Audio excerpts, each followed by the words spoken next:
हाँ, हम लोग बहुत परेशान हैं। एक बच्चा चला गया है, उसकी जान की कीमत बहुत ज़्यादा थी। और ये आलोका शर्मा सर जो हैं, वो क्या करते हैं कि कुछ दिन पहले आपको कुछ दिन पहले आपको सेंटअप देते हैं। बहुत दिन तक डिटेन करके रखते हैं और कुछ बच्चों को एक के साथ ही करते हैं। तो आपको ऑब्वियसली अकेला फ़ील होगा ना, आप आइसोलेटेड फ़ील करोगे। और कुछ दिन पहले अगर आप सेंटअप दे भी दोगे तो बच्चा कैसे पढ़ेगा? 7 दिन में वो पूरे साल का सिलेबस कैसे कवर कर सकता है, आप बताइए? छात्रों को इतना मानसिक रूप से प्रताड़ित किया जाता है। फर्स्ट प्रोफेशनल एग्जाम के कुछ दिन पहले तक छात्रों को सेंटअप के नाम पे दौड़ाया जाता है और धमकी दी जाती है कि उनको कई साल तक फर्स्ट ईयर में ही लटका दिया जाएगा। ऐसे में जो बच्चा नीट कॉम्पीट करके आता है, क्या वो प्रेशर नहीं झेल सकता? लेकिन उसको इतना मानसिक रूप से तोड़ दिया जाता है यहाँ पे कि उसको ऐसा आत्मघाती कदम अंत में उठाना ही पड़ता है। वो एक राज मजदूर का बेटा था, किसी तरह उसके माँ बाप ने उसको पढ़ाया मजदूरी करके और आज इस बड़े कॉलेज तक पहुंचाया था, इसलिए कि एनाटॉमी डिपार्टमेंट का हेड ऑफ डिपार्टमेंट उसके साथ ऐसा बर्ताव करे कि वो आत्मघाती कदम उठा ले। हम इस वक्त मौजूद हैं भागलपुर के Jawaharlal Nehru medical college OPD gate के समीप और आप यह सीधी तस्वीर देख सकते हैं कि किस तरह से एमबीबीएस के छात्र छात्रा हाथों में बैनर पोस्टर लिए यहाँ पर लगातार 2 दिनों से ओपीडी सेवा ठप कर धरना पर बैठे हुए हैं। दरअसल राजीव रंजन जो एमबीबीएस के छात्र थे, उन्होंने 2 तारीख की देर शाम आत्महत्या कर ली थी और उसके बाद यहाँ के छात्र छात्रा आक्रोशित है। उनका साफ आरोप है कि जो एनाटॉमी डिपार्टमेंट के एचओडी है उनके द्वारा प्रताड़ित किए जाने के कारण राजीव रंजन ने आत्महत्या की थी। क्यों आप लोग धरना पर हैं? हमारी प्रथम और प्रमुख मांगे हैं आलोका शर्मा सर का रेजिग्नेशन। यदि आलोका शर्मा सर उतना प्रेशराइज नहीं किए होते तो शायद वो हमारे बीच होता। क्या होता है सेंटअप यदि उनका रोके तो किस बिहार पे रोके आज तक हमको ही पता नहीं। यदि रोके तो उसके बदले में आप क्या कदम उठाए? क्या उसका काउंसलिंग किए? क्या आप उसको पढ़ाए? यदि पढ़ाई में बिकता तो क्या आप उसको पढ़ाए? यदि तो फिर किस कारण से आप सेंटअप रोके? आप पहले ये हमको इसका हम जवाब चाहते हैं। आलोका शर्मा के आप कह रहे हैं कि आलोका शर्मा के प्रेशर के कारण आत्महत्या के लिए बिल्कुल बिल्कुल। क्या किस टाइप से प्रेशर देते हैं आलोका शर्मा? जी, आलोका शर्मा जो कि एनाटॉमी डिपार्टमेंट के हेड ऑफ डिपार्टमेंट है, उनके द्वारा छात्रों को इतना मानसिक रूप से प्रताड़ित किया जाता है।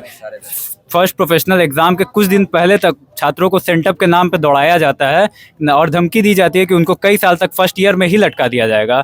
ऐसे में जो बच्चा नीट कॉम्पीट करके आता है, क्या वो प्रेशर नहीं झेल सकता? लेकिन उसको इतना मानसिक रूप से तोड़ दिया जाता है यहाँ पे कि उसको ऐसा आत्मघाती कदम अंत में उठाना ही पड़ता है। और इसमें पूरा एनाटॉमी डिपार्टमेंट नहीं, main role head of department का ही है, उनके ही द्वारा प्रेशर क्रिएट किया जाता है। ये एचओडी से आप लोग परेशान हैं? बिल्कुल हम लोग परेशान हैं और हमारी मांग है, 4 प्रमुख मांगों में से पहला मांग हम लोगों ने यही रखा है कि सबसे पहले एचओडी एनाटॉमी डिपार्टमेंट का रेजिग्नेशन हो और तत्काल प्रभाव से उनका सस्पेंशन हो।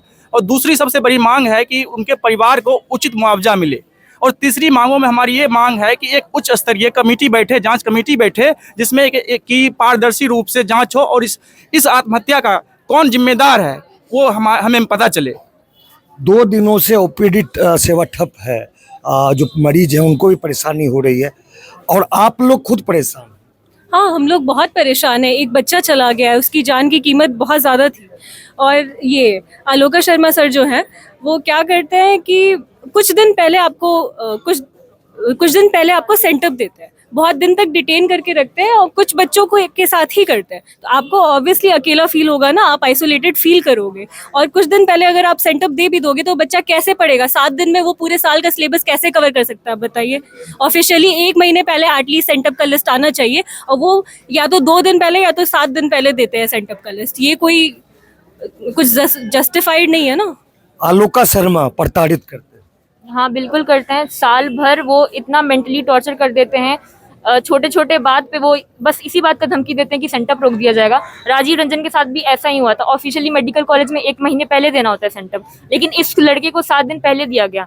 उसका पेपर एनाटॉमी 1 ठीक गया, पेपर 2 इतना खराब गया और वो उसको लगा कि शायद मेरे इस कम दिन की वजह से उसका तैयारी अच्छा नहीं है। टेंशन में पेपर खराब गया? जी बिल्कुल, वो तैयारी नहीं कर पाया होगा। 7 दिन पहले कोई कितना ही पढ़ लेगा। आप उसको 6-6 घंटे सर बैठाते थे एनाटॉमी डिपार्टमेंट पे। सोचिए 120 बैच का बच्चा, सबको सेंटअप मिल गया, कुछ 7-8 लोग को रोके हुए हैं केस बेसिस पे, पता नहीं।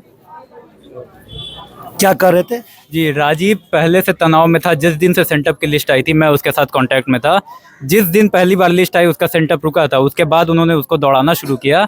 उसने मुझसे आके ये चीज़ बताई थी कि उसके घर के हालात ऐसे नहीं हैं कि उसके घर वाले ये चीज़ झेल पाएँ कि वो MBBS से बाहर निकल सकता है।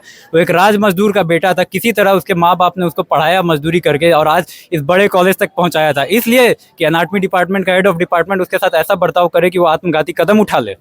तो यहाँ पर जो छात्र छात्राएं काफी आक्रोशित हैं। उनका कहना है कि MBBS का छात्र राजीव रंजन के पिता मजदूर थे और मजदूरी करके अपने बेटे को इस मुकाम तक पहुंचाया है, लेकिन एनाटॉमी डिपार्टमेंट के हेड अलका शर्मा के प्रताड़ना के कारण राजीव रंजन ने आत्मघाती कदम उठाया।